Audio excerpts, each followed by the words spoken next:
Monsieur le Président, chers collègues, Mesdames et Messieurs, je remercie le Secrétaire général pour l'initiative d'organiser ce sommet et je salue ses efforts pour un monde de paix, un monde stable où règne le développement inclusif. L'avenir que nous voulons commande de ne laisser personne de côté face aux défis que sont la paix et la sécurité, la réduction des inégalités, l'éradication de la pauvreté, la justice et l'équité. Nous ne pouvons réaliser cet avenir que dans la recherche de solutions communes dont le fondement se trouve dans un cadre multilatéral, un cadre qui inspire confiance et adhésion et sert les intérêts de tous. Autrement, il continuera à susciter la méfiance des uns et la défiance des autres et de perdre ainsi la crédibilité et la légitimité attachées à son autorité. À ce propos, j'aimerais partager avec vous 4 observations. Premièrement, il est clair que notre futur ne peut se construire sur le modèle actuel, dominé par les injustices, l'extrême pauvreté qui touche 10% de la population mondiale, les tensions géopolitiques de haute intensité et le réchauffement sans précédent de la planète qui affecte gravement nos pays. Le constat est alarmant et comme le soulignent les rapports du secrétaire général de l'ONU, si les tendances actuelles se maintiennent, 575 millions de personnes vivront encore dans l'extrême pauvreté d'ici 2030, ce qui va entraver davantage tout espoir de développement durable. Et face à cette situation, il est impératif de s'attaquer au cycle infernal de la dette, dont les taux anormalement élevés asphyxient de nombreux pays du Sud.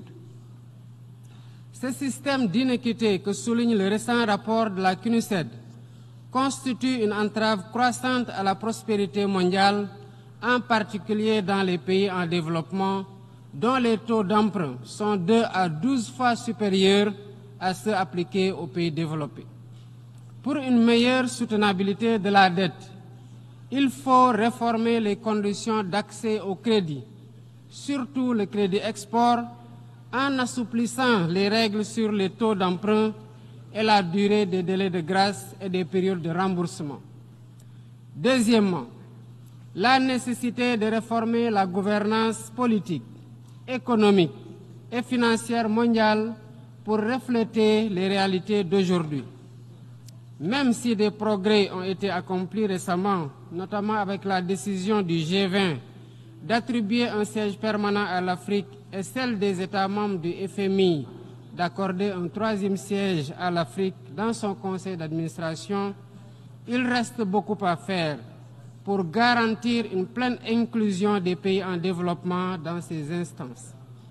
Troisièmement, il est impératif de renforcer les actions en faveur de l'éducation, de la formation professionnelle et technique pour lutter contre l'ignorance et l'endoctrinement et doter les jeunes de métiers et de moyens d'épanouissement.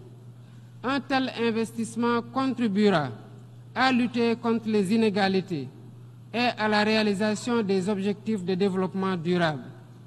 Il est donc plus qu'urgent d'accélérer la mise en œuvre du plan de relance des ODD, initié par le secrétaire général. Quatrièmement, il est essentiel d'investir davantage dans la connectivité et la digitalisation, par le renforcement des infrastructures numériques, l'innovation et le soutien à l'industrie créative des jeunes sur qui repose l'avenir. Nous devons offrir aux jeunes les moyens de se former, de réussir et de s'épanouir. Ils doivent être au cœur de nos actions et associés dans la gestion et les prises de décision en tant que vecteurs de paix et acteurs de développement. Je vous remercie de votre aimable attention.